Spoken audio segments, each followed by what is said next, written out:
Sa patuloy na kampanya kontra illegal na droga ng PNP, naglunsad ng Anti-Illegal Drug Awareness ang mga tauhan ng Regional Police Community Affairs and Development Unit 2 sa mga estudyante ng Reyna Mercedes Vocational Industrial School, Isabela.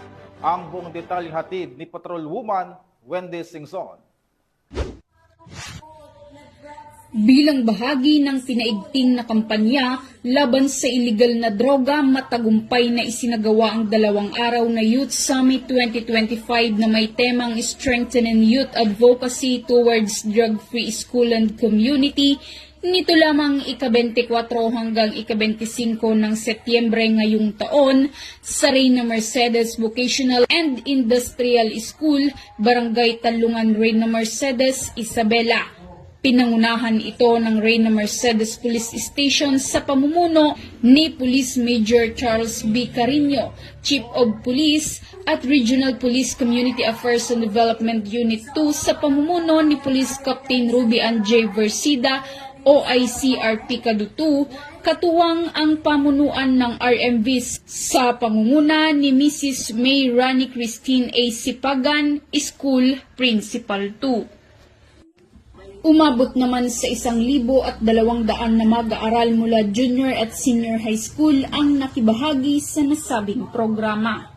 Tinalakay ni Police Captain Jefferson N. Dalayak, Deputy Chief of Police ng Reyna Mercedes Police Station, ang issue ng gangs and youth violence kung saan binigyan diin ang kahalagahan ng mentorship, community support at personal development upang maiwasan ang kabataan sa gang-related activities. Samantala, tinalakay naman ni Patrolwoman Jerilyn Colico, Action PNCO ng RP Kadutu, ang patungkol sa Republic Act 11930 para sa mga mag-aaral mula grade 9 at grade 10 at Republic Act 9165 para sa mga mag-aaral mula grade 11 at grade 12 ng nasabing paaralan.